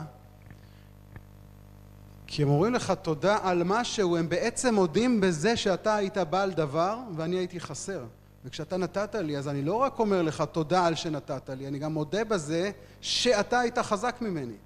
וזה קשה לאנשים. כשהאישה כל הזמן מסייעת לבעלה במשהו, והוא לא יודע לומר לה תודה, מאיפה זה מגיע? כי הוא בעצם מודה בזה שיש לה עליונות עליו במשהו. אז הוא לא אומר תודה. תחשבו על זה, זה נורא, אבל זה פסיכולוגיה מאוד מאוד עמוקה, שכשאני אומר תודה למישהו, אני בעצם מודה בזה שאני הייתי חסר, ומישהו השלים לי את מה שהיה חסר לי. להיות בהכרת הטוב זה היכולת שלי להודות על ולהודות ש, כן. ולומר תודה זה תודה שסייעת לי, וזה היה מאוד מאוד חשוב לי. מאותה סיבה אנחנו גם לא אומרים באמת סליחה. יש פה דיאלוג. יש פה דיאלוג שכשאני מבקש סליחה, כי אנחנו אומרים והתנצלו את עדיים מהר חורב, נכון? מי התנצל? בני ישראל התנצלו? מה זה התנצל? מה אומר אונקלוס? התפרקו. בבניין התפעל. מי שמתנצל זה מישהו שהוא מתפרק מרגשי האשמה שלו. אבל מישהו שמבקש סליחה, הוא בעצם משתף את הצד שני בתהליך של הסליחה. הוא אומר, אני מבקש ממך שתסלח לי. יש פה דיאלוג, וחשוב מאוד בשיח שבין בני זוג, היכולת להכיר תודה, והיכולת להגיד, את ממש עוזרת לי, יש לך כישרון במשהו שלי חסר, זה יכול להיות על אוכל מאוד טעים, זה יכול להיות על כל דבר. אני לא יודע לבשל כמו שרעייתי מבשלת, ואני מתמוגג מהמטעמים שמכינה, ואני באמת מכיר טובה ומכיר תודה, ואומר לה, תשמעי, אני מודה שאת הרבה יותר מוכשרת ממני בזה, ואני מודה לך על האוכל הטעים שעשית, וזה מגדל אותה, וזה נותן לה תחושה טובה, אגב, בהרבה מאוד דברים אחרים שהיא הרבה יותר מוכשרת ממני. הסוד הגדול הוא בדברים הקטנים, ביום יום. כשאנחנו מדברים על הדברים הקטנים, יש אנשים שחושבים שלנסוע עכשיו לחופשה, להיות רק שנינו ביחד כמה ימים, זה מה שיעשה לנו, יציל אותנו ויחזק אותנו. או נקנה לה טבעת יהלום, זה יהיה הפתרון. אני נלך יחד והיא תקנה לעצמה סמלה, זה יהיה הפתרון. לא, זה לא שם. קשר וכבוד ותקשורת זה דברים שהם יומיומיים בדברים הכי קטנים, מהרגע שאנחנו קמים בבוקר, אחרי מודה אני נטילת ידיים, הבוקר טוב, הכוס קפה, מה לוקחים לעבודה, השיח של איך אנחנו מתנהלים, החזרה מהכולל או מהעבודה, כשאנחנו, זה דברים שהם יומיומיים והם יוצרים עוד ועוד ועוד מעין קופה כזאת של חיסכון, כן? שאנחנו חוסכים שוב ושוב על ידי מעשים קטנים, על ידי מחוות קטנות, על ידי דברים שהם פתאום מפתיעים, שלא הייתי אמור אני לעשות, ואני בא ועושה איזושהי מחווה. הדברים האלה הם נצברים, אני קורא לזה קופת חיסכון, שהקופת חיסכון האלה הם גם הולכים ובונים קרבה וקשר והשתוקקות וחברות ושיתוף, והם גם בזמנים קשים, משם אפשר לקחת הלוואות. כן? כי יש דבר שנקרא אקלים. מכירים את ההבדל בין אקלים למזג אוויר? אקלים, בואו נתחיל, מזג אוויר, אתם זוכרים איך היה בשבת האחרונה? אצלנו היה 43 מעלות. למחרת היה 31 מעלות, זאת אומרת היה 14-13 מעלות פחות. מזג האוויר היה מאוד מאוד שונה, אבל האקלים של חודש אייר הוא אותו אקלים. הוא מתאפיין בעליות וירידות, כי זה האביב. האקלים הוא בעצם שם כולל, סטטיסטי, למה קורה בדרך כלל ברחובות עיר הקודש בחודש אייר. אפשר למדוד את הטמפרטורות, את הגשמים, את הרוחות, את הלחות, ולהגיד, זה האקלים שמאפיין את רחובות בחודש אייר. עכשיו אני אסתכל 50 שנה אחורה, ואני אעשה טבלת אקסל, ואני אוכל לראות מה הממוצע, כמה בדרך כלל גשם, כמה בדרך כלל טמפרטורות, נכון? אז אני יכול לדעת מה האקלים. למה אני מדבר איתכם עכשיו מושגים מטאורולוגיים? כי בבית, כאשר האקלים הוא אקלים יציב, וכל באי הבית יודעים שהאקלים הוא חיובי, יש בו הכרת הטוב, יש בו שיח, יש בו ביטחון, יש בו אמון, גם אם יש יום אחד של מזג אוויר סוער, שמישהו עצבני, מישהו לא ישן טוב בלילה, כולם יודעים שמחר בבוקר או היום בערב, אחרי שהדברים קצת ישכחו, אנחנו נחזור לאקלים שאנחנו מכירים. ולכן צריך להשקיע באקלים, לא במזג האוויר. להילחם במזג האוויר זה חסר תועלת. אבל צריך לדאוג שהאקלים, זאת אומרת, מה שקורה בדרך כלל בינינו בזוגיות או בינינו בבית, הוא מקום שהוא בטוח, הוא מקום שהוא משתף, הוא מקום שהוא מכיל, הוא מקום שהוא מביע גילויים של חיבה ואהבה, הוא מקום שיש בו שותפות. זה אקלים של בית שהילדים גם רואים אחרי זה את ההורים ורואים את הדגם המתוקן של איש ואישה זכו שכינה ביניהם. כי הקדוש ברוך הוא קיים שם, כי זה קיים בשיח, בכבוד ההדדי, בכל הליכות הבית. ואז זה האקלים. אז אם יש יום אחד מזג אוויר סוער, לא קרה שום דבר. זה קורה, כולנו בני אדם. כן, אני מגיע ואני עייף, או עשו לי משהו בעבודה ואני מגיע עצבני, אז מזג האוויר שלי סוער היום, אבל אשתי יודעת שמה שאני עכשיו זה לא האקלים הרגיל. אז היא יודעת להכיל את זה רגע, להגיד לי, אתה רוצה לשתות משהו, אתה רוצה, בוא תשב, תנוח, אני אכין לך זה, היא יודעת. למה? כי אני לא מתנהג כמו באקלים הרגיל, אבל היא יודעת שאני מהר מאוד אחזור לאקלים שלי. זאת אומרת, יש פה גם את ההיבט הזה שאנחנו חייבים להכיר.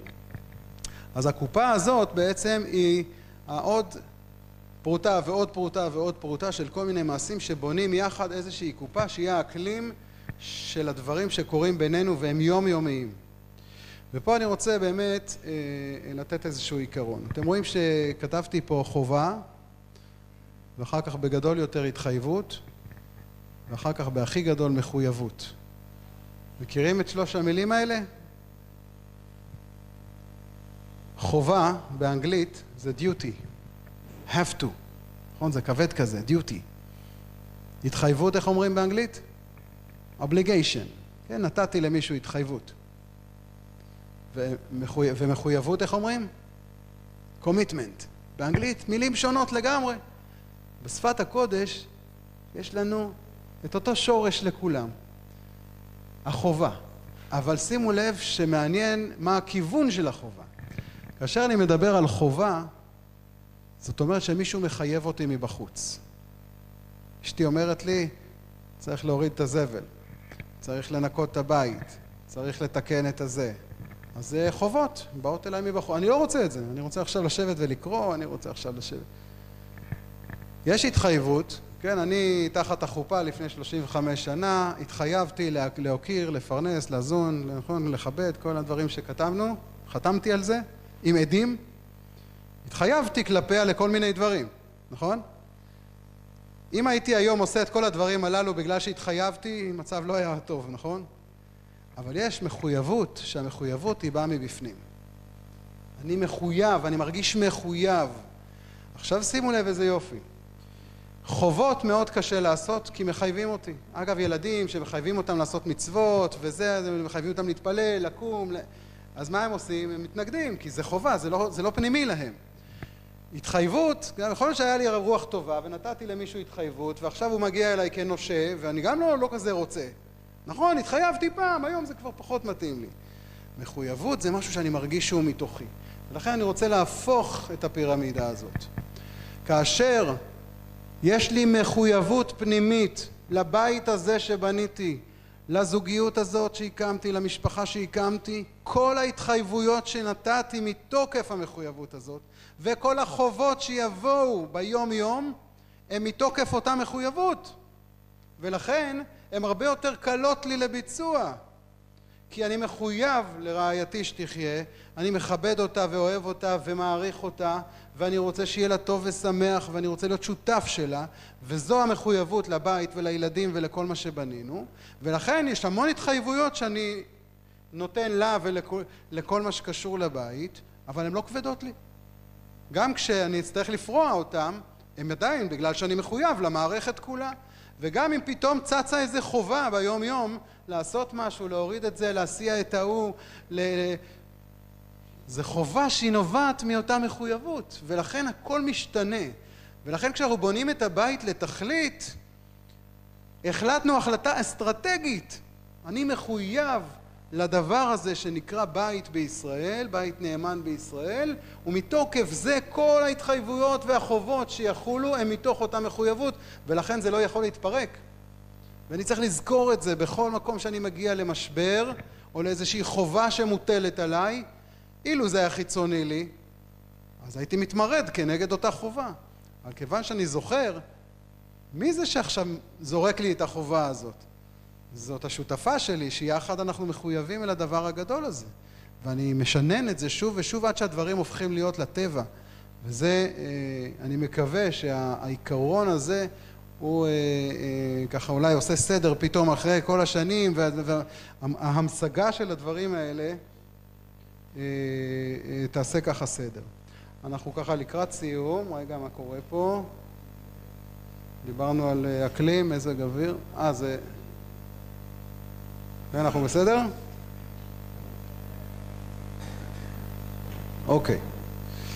טוב, אז דיברנו על אמפתיה, ואני רוצה לתת פה כמה עצות מעשיות, כיוון שהגדרנו טיפה מה זה, אבל אמרתי מישהו שמבין אותי, גם אם הוא לא מסכים איתי, אבל הוא מכיר אותי ומבין אותי. זאת אומרת, כיוון שאני יודע שאשתי שונה ממני, ואני יודע שהנטייה שלה יותר רגשית, ואני שומע עכשיו שהיא מספרת לי סיפור, מפרשת אותו באופן המאוד מיוחד שלה, ומתוך זה נגזר גם הרגש שנובע מאותה פרשנות, כאשר הפרשנות שלי היא שונה לגמרי. ואני יושב ומקשיב לה, אני לא סותר את דבריה, ואני לא בא ללמד אותה שום דבר, אלא אני מבין אותה כי אני מכיר אותה, ואני רוצה לומר בבסיס הדברים שאף אחד לא יכול לקבל עצה, גם אם אני ארצה בסוף לתת איזושהי עצה, אף אחד לא יקבל עצה אם הוא לא מאמין שמי שמציע את העצה מכבד אותו, מקבל אותו, קודם כל בלי לנסות לשנות אותו. ואם אני מקבל את אשתי כמו שאני לטוב ולמוטב, אני לא מנסה לשנות אותה. תכף נדבר על שיש הרבה דברים שהם ברי שינוי, ויש דברים שהם אינם ברי שינוי. ורוב הזוגות בדרך כלל מתעסקים בלנסות לשנות את משהו לא בר שינוי, שזה טרגדיה בפני עצמה. החוכמה היא לנסות להבין את הצד שני גם אם אני לא מסכים איתו, במובן הזה תמיד מסופר בתור בדיחה על אותו רב שהגיע אליו בני הזוג, והרב הבעל מספר, והוא אומר לו, תשמע, אתה צודק, ואז האישה מספרת את הצד שלה, והרב אומר לה, גם את צודקת. ואז הרבנית הולכת לרב ואומרת לו, איך אתה יכול להגיד לו שהוא צודק וגם לה שהיא צודקת? אז הוא אומר לה, גם את צודקת. וכולם נורא צוחקים, נכון? אבל זה לא בדיחה, כי אנחנו סובייקטיביים. ויכול להיות אותה מציאות שכל אחד רואה, מבין, מפרש אחרת, ולכן הוא שומע את הבעל והוא אומר, מנקודת מבטך אתה צודק, ואחרי זה כשהוא שומע את הצד שני, הוא מבין, הוא אומר, צודקת באופן שבו את הבנת דברים, אני מבין אותך לגמרי. וכשהאישה הגיעה אליו, אז הוא אומר לה, גם את צודקת, כי את רואה את הדברים מזווית אחרת. זה לא מצחיק, זה ממש לא בדיחה. כולם צודקים. אבל מה עושים עם הצדק הזה? איך אנחנו יכולים, בשביל זה אני מגשר, ובשביל זה אני יועץ משפחה, כי אני שומע את הצדדים, ולפעמים אני אומר, לא מזמן היה איזה זוג שנקלע ככה למשבר מאוד מאוד גדול, וממש בדיבורים על גירושין וכולי, ושמעתי את הצד שלו, ממש, הוא חצי שעה, 40 דקות, סיפר לי, ואז יום אחד, אשתי מכירה את אשתו, והיא דיברה איתה, והיא אומרת לי, תקשיב, אתה שומע, הזוג הזה, יש להם עכשיו איזשהו משהו, אמרתי לו, כן, אני יודע, אז היא אומרת, היא אמרה לי עליו דברים, אשתי מיד הזדהתה עם הצד של אותה אישה, ואני אמרתי לה, תקשיב, יש דברים שאת לא יודעת, הוא סיפר לי, ואני מכיר את הסיפור, ואז כשישבנו יחד, והצלבנו את הסיפורים, אמרנו, זה שני סיפורים שונים. זאת אומרת, כל אחד יסתכל מהצד שלו, והצדיק את עצמו ויצר דמוניזציה של הצד השני, זאת אומרת, הקצנה של הצד שני, וזה היה נראה כאילו שני סיפורים שונים. ברוך השם עשינו שם התערבות זוגית, כן, רעייתי שגם התערבה, ועוד עובדים על זה, זה לא ככה בקסם, אבל כל אחד רואה את הדברים בצורה שלו, וכשהדברים מתחילים לחרוק, אז הרבה פעמים זה הולך ומקצין, כל אחד משכנע את עצמו שהוא צודק. עכשיו, הדבר הבא הוא דבר שאני קורא לו דיבור. כוח הדיבור, דיברנו עליו כאחד מהערוצים, הדיבור בעצם, אתם מכירים את 9 קבין, נכון? גברים נורא אוהבים את זה, כן, כן, כן, כולם עושים לי ככה עכשיו בטח, 9 קבין. גברים צריכים שורה תחתונה, ונשים צריכות שורה ראשונה. זאת אומרת, הן באות כדי לשתף ברגש, זה צורך שלהם, והצורך לשתף הוא מאוד מאוד חזק, וגברים מיד מנסים להגיע לשורה תחתונה, ולפעמים אין שורה תחתונה. אין שורה תחתונה, זה לא הולך לשום מקום, זה אני משתפת אותך וזהו. וזה, מי שלא מצליח להבין את הדבר הזה, הוא כבר גוזר על עצמו לא מעט צער, עד שהוא יבין שזה ככה עובד. ויש איזשהו עניין שאנחנו רואים שלפני הנישואין, היות שהגבר זקוק גם להרשים, גם להראות את הידע שלו, וגם לפתור בעיות, גבר מדבר הרבה מאוד. אנחנו רואים בפגישות שלפני נישואין, גבר מספר, והוא נורא, עשיתי וזה וזה. אחר כך הוא נהיה דג, הוא כבר לא מדבר. התחתן, נהיה דג, מנזר השתקנים. והבחור, מה נהיה? הוא כבר השיג את שלו. מתחתן, הוא כבר לא צריך להרשים אותה, זהו. עכשיו בואו, יצאנו לדרך. ואנחנו רואים את זה הרבה פעמים, ואני צריך לעודד הרבה פעמים, חבר'ה, תתחילו לדבר. זה הכלי הכי מדויק שיש לנו, יותר משפת הגוף, יותר משפת הסימנים, יותר משפת... אנחנו... ולכן צריך לשים לב לדבר הזה, כאשר נשים יותר צריכות לדעת מתי ואיך לדבר, כדי שהבעל יהיה כלי מקבל ברכה, וזה לבחור את העיתוי, וגם לשתף בחוויה של הישיבה ביחד וההקשבה ההדדית. דבר שהייתי ממליץ להימנע ממנו זה ביקורתיות. ביקורתיות בדרך כלל לא טובה בשום צורה. למעט מה שאני בדרך כלל ממליץ זה לבקש ביקורת. לבקש ביקורת, זאת אומרת, כשאני יוצר אקלים בבית שבו אני מבקש מאשתי שתעזור לי, כי אני רוצה להתגדל ואני רוצה להשתפר. ואני אומר לה, אני מבקש ממך, שאם יש משהו שאני עושה, שאני לא מודע אליו, אנא ממך, תאירי את עיניי. עכשיו זה חוזה בינינו, שבו מותר לה, כי ביקשתי ממנה, לבוא ולתת לי מתנה. כי אדם שאינו יודע שהוא מתנהג בצורה מסוימת, הוא עיוור לדבר הזה, הוא מסתובב בעולם וכולם חושבים עליו כך והוא לא יודע. והדבר הזה הוא עוול כאשר הוא נתפס בעיני הציבור כמישהו שאי אפשר להעיר לו, כי הוא לא יקבל את הביקורת. עכשיו, יש לי חבר שהוא שאל אותי פעם, תגיד לי, איך אני יודע אם אני מזייף? אני גדלתי בבית של מוזיקאים, אז אני קצת... אבא שלי היה מוזיקאי ואני רק מוזיקלי. יש הבדל. הוא התעסק בזה ואני נולדתי עם הכישרון.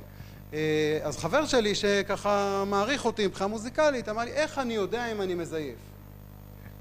אז אמרתי לו, אתה לא יכול לדעת. אמר לי, מה זאת אומרת? אמרתי לו, התשובה היא בכלל לא מעולם המוזיקה. אם אתה מזייף ואתה אדם שיודע לקבל ביקורת, אז השכן שלך בבית הכנסת יבוא ויעיר את עיניך ויגיד לך, תשמע, פה אתה קצת יוצא מהקצב, ואז אתה אולי תוכל להשתפר, אבל אם הוא יגיד, רגע, אני אבוא ואתן לו הערה והוא יתפוצץ עליי, אז אני לא רוצה להגיד לו. כי אם אתה מזייף, זאת אומרת שחסר לך משהו באינטליגנציה המוזיקלית שלך. עכשיו, זה רק משל. הנמשל הוא שיכול להיות שאין לי אינטליגנציה מסוג אחר, אבל אם אני לא יודע לקבל ביקורת, נגזר עליי שאני עיוור לגמרי לדבר הזה. ואני רוצה לתת ממש אנקדוטה בדבר הזה. ניגש אליי הרב דוד גלזר שיושב 2 שורות לפניי. אתם יודעים, עדות המזרח במוסף שנקדישך ושרים ביחד, ויש כדבר האמור. מכירים? חב"ד וזה אני יודע, אבל בכל זאת מכירים. ואז הוא ניגש אליי אחרי התפילה ואומר לי, שמעתי, קודם כל, אני יודע שזה חשוב לך להגות את המילים בצורה נכונה, ואני גם יודע שאתה יודע לקבל ביקורת. רציתי להראות לך, שמעתי שאתה שר כדבר האמור. ורציתי להגיד לך שמבחינת הלשון העברית, כיוון שזה א', זה לא אות גרונית, אז זה האמור, והוא הראה לי 3 נוסחים שכתוב כדבר האמור. ואני אמרתי לו, אתה יודע מה, אתה צודק, לא יודע למה זה השתרש אצלי, כי שמעתי שרים, אז ככה שרתי איתם. ואמרתי לו, תודה רבה. ואז חשבתי על זה, איזה יופי. הוא בא אליי, ואמר לי, קודם כל אני יודע שזה חשוב לך. אחרי זה הוא אמר לי, אני יודע שאתה יודע לקבל ביקורת. ואחר כך הוא הראה לי ונתן לי דוגמאות של איפה הטעות. ואז אני יכולתי גם לקבל ולהשתנות וגם לומר לו תודה. זה יופי של ביקורת. זאת אומרת, גם כשאני מגיע לבקר, אני צריך מאיזה נקודת מוצא אני יוצא. ואני אומר גם לכולנו, האם אנחנו כאלו שיודעים לקבל ביקורת? או אנחנו מיד נכנסים להתגוננות ומיד אנחנו, ואז לא יחזרו אלינו יותר. אף אחד לא יבוא יותר להגיד לנו, ואז אנחנו נשאר כמו שאנחנו ולא נוכל להמשיך להתפתח. אז פנייה בעדינות מתוך אהבה ודאגה. כן, למשל אני יכול להגיד, אישה אומרת לבעלה, אתה נוהג נורא מהר. אתה ממש נוהג מזעזע. או שיכול להגיד לו, אני יודע שחשוב לך להגיע בזמן, אבל זה מפחיד אותי. זאת אומרת, מה היא אמרה? היא בכלל שיתפה ברגש שלה. והיא גם אמרה, אני מבינה שאתה רוצה להגיע בזמן, אבל זה נורא מפחיד אותי. היא לא אמרה לו, אתה, כן, אני קורא לזה מסרי אני. אותי זה מפחיד. זאת אומרת, היא נותנת לו מקום, אבל היא אומרת לו איך הדבר הזה פועל עליה. מסרי אני, למשל, לתאר את המצב ומה הצורך שלי, זה מנטרל ביקורת. יש פה את התוכי החמוד הזה, כי ראיתי סיפור יפה על מישהו שרצה לקנות תוכי ולהביא כלוב, ואשתו אמרה לו, לא, אתה לא תטפל בו, והוא ילכלך את הבית וזה, והוא נורא התעקש, והוא הביא כלוב עם תוכי. ובאמת נוצות כל הבית וזה. עכשיו היא יכולה להגיד לו, אמרתי לך שאתה לא תטפל בו וכל הבית. והיא אמרה לו בצורה אחרת, אמרה לו, מאוד מפריע לי שהבית מלוכלך, אם לא אכפת לך לאסוף קצת את ה... היא לא אמרה לו, אמרתי לך, היא אמרה לו את אותו דבר בעצם, והיא רצה להשיג את אותה מטרה, אבל היא לא האשימה אותו ולא הכניסה אותו להתגוננות, והיא בסך הכל ביקשה ממנו, מפריע לי שמלוכלך פה. עכשיו הוא כבר מבין הוא מבין את המיילך שם, אבל הוא יכול לקבל ויכול להכיל. ואני ממש בחלק האחרון, זה הסיפור של הבעיות הפתירות והלא פתירות. 70% מהבעיות הן לא פתירות. זאת אומרת, יש את מי שאנחנו, ולא כל דבר אפשר לפתור. דברים שהם קשורים לאישיות שלנו, דברים שהם קשורים ואני מציע להתייחס אליהם, קודם כל, כמו שאנחנו מקבלים את עצמנו עם החסרונות שלנו, כל אחד וחסרונותיו או חסרונותיה, גם לקבל את הצד השני עם החסרונות, זה עסקת חבילה. כן, הרי אני עושה עם עצמי, נכון? יש לי, מלמד על עצמי זכות, מה שנקרא, ואני לומד לקבל את עצמי כמו שאני עם הדברים הפחות טובים. אילו הייתי עושה אותו דבר עם נווט ביתי, הדברים היו נפלאים. אז זה עבודה של להתמקד בדברים הטובים ולהבין שאי אפשר לפרק את זה, כיוון שא' אנחנו לא מושלמים, ב' אנחנו צריכים להתמקד בדברים הטובים, כי זה חבילה אחת שהיא שלמה. וזה מביא אותנו למקום של קבלה בלי התניה. בכלל, אהבה בלי התניה וקבלה בלי התניה היסוד של האמון ושל הביטחון שקיים בין בני זוג. זאת אומרת, אם אני מרגיש שאוהבים אותי רק אם אני אתנהג בצורה מסוימת, או רק אם אני אעשה מעשים כאלה, אני במקום מעורער. הביטחון שלי הוא שמקבלים אותי קודם כל בלי תנאי. אני תמיד הייתי אומר לבנים שלי או לילדים שלי, אין דבר בעולם שאתה יכול לעשות שיגרום לי לא לאהוב אותך. אין דבר כזה בעולם. ואין שאלה שאתה יכול לבוא לשאול אותי שאני מפחד ממנה. הקדוש ברוך הוא יעזור, מה שתרצה לשאול, כי אני לא רוצה שהוא ילך לשאול לקבל את התשובות בחוץ. אני אמרתי לעצמי, אני יכול להתמודד עם כל שאלה שאחד הילדים שלי ישאל, וגם אין שום דבר בעולם שיכולים לעשות שירחיק אותי מהם. וזה נותן ביטחון. עכשיו, את זה אמרתי כי זה ילדים, זה חינוך. אבל עם אשתי אני לא אומר לה כזה משפט, אני חי את זה. היא יודעת שהקשר בינינו והזוגיות שלנו והאהבה והערכה והכבוד לא מותנה בשום דבר שהיא יודעת לעשות או לא יודעת לעשות. או תעשה או לא תעשה. זה בכלל לא קשור. זה משהו סגולי שהוא חלק מתוך המערכת והמחויבות הגדולה הזאת, וזה הבסיס לזוגיות של קבלה בסיסית של האישיות של בן הזוג, שקשה מאוד לשנות אותה. האישיות זה דבר שהוא מאוד מאוד מאוד מוטמע ומורכב, אפשר להתגדל, אפשר לעבוד ואפשר לעשות דברים, אבל חלק מהדברים הם לא ברי תיקון, וצריך לדעת להסתכל על זה לפעמים גם בחיוך. כן, יש לי את הסריטות שלי, יש לך את הסריטות שלך, כל אחד עם העניינים שלו, וזה גם זה החן שפה, כן? שיהיה לנו מעניין.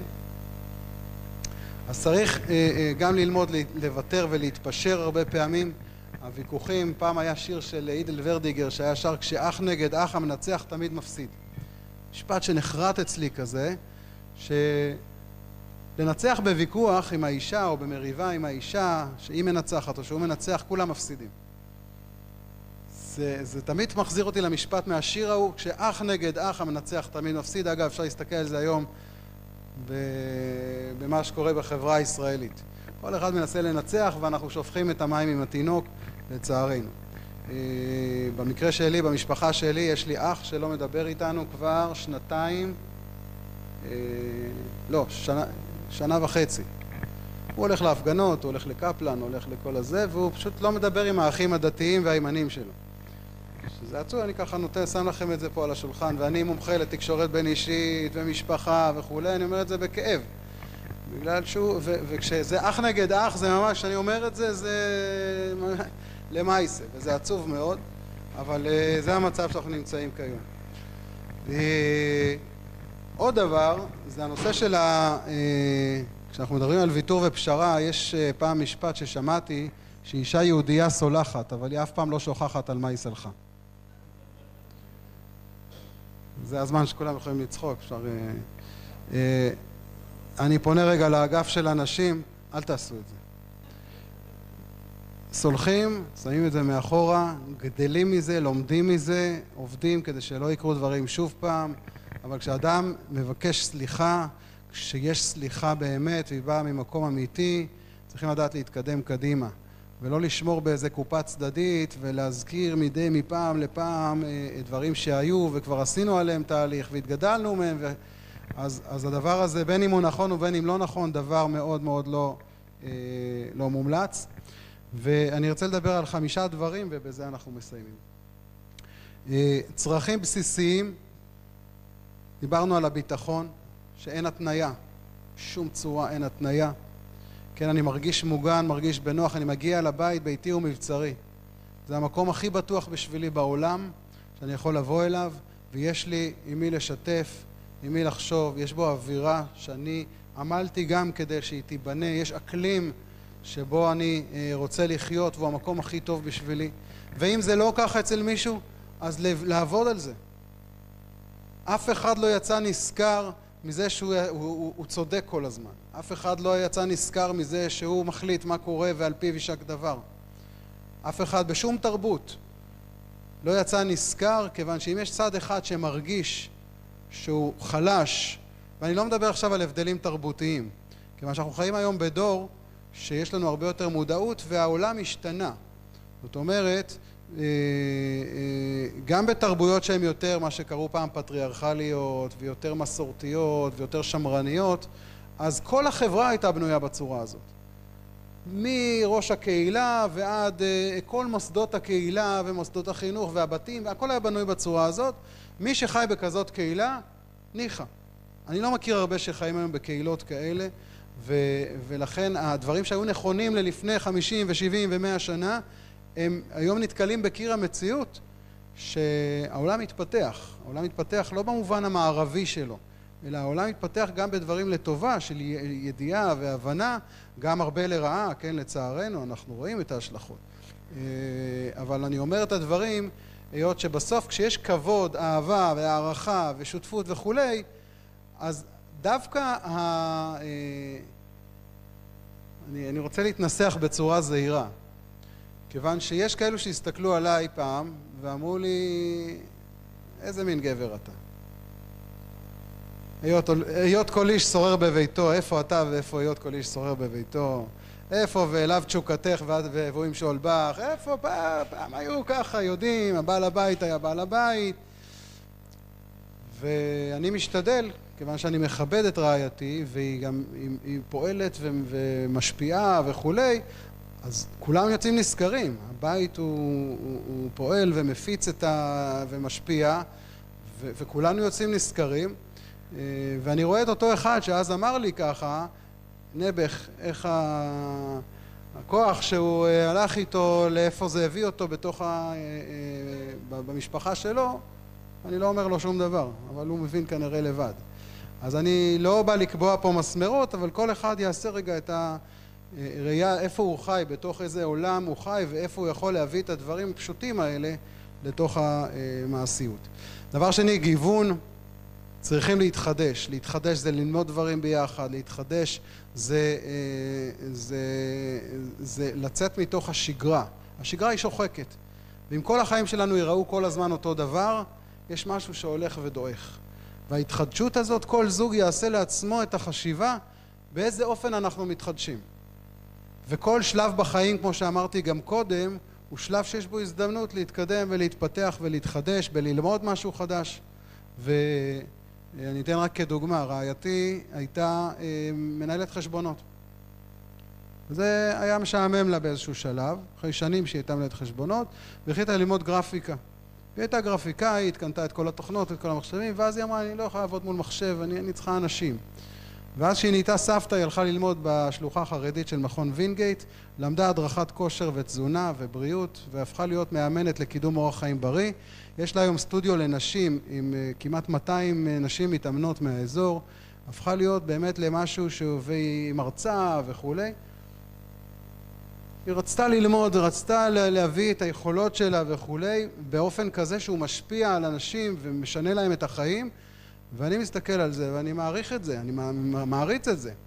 כי היא רצתה להתחדש במקום שהיא רצתה להביא את עצמה בצורה הרבה יותר חזקה וכו'. אז זה רק דוגמה, כן? כל אחד ייקח את זה למקום שלו.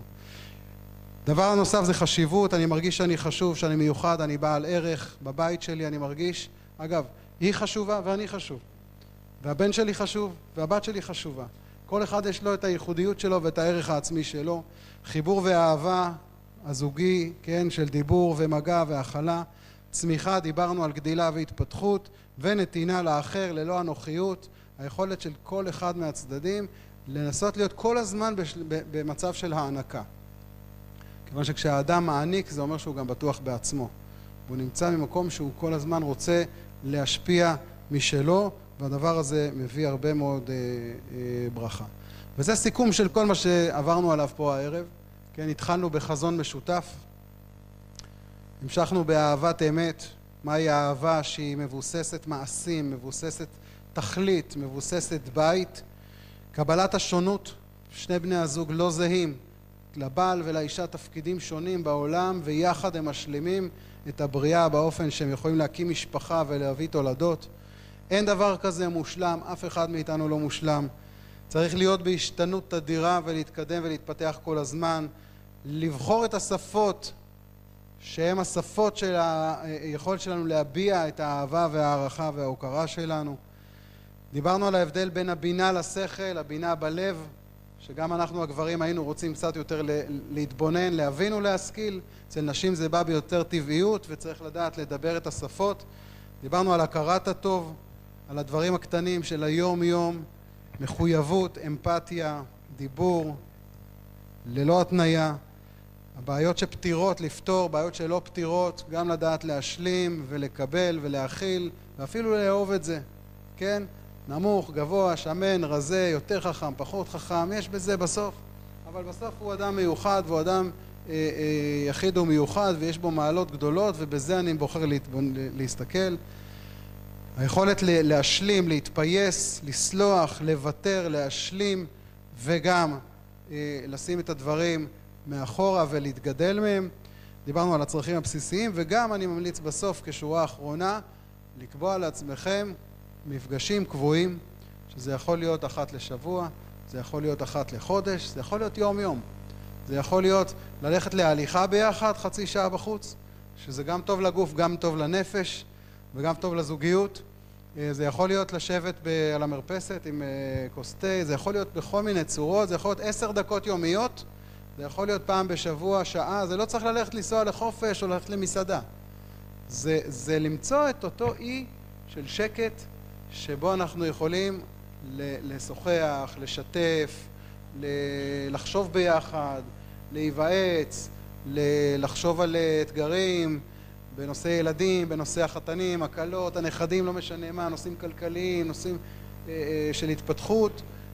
הדברים האלה ברגע ששמים אותם כאיזשהו לוז קבוע, אנחנו רואים לאט לאט שזה הופך להיות איזושהי נקודה בזמן שהיא מאוד מחברת, מאוד מקרבת ומאוד מאפשרת את ההתקרבות ואת חיזוק התא הזוגי.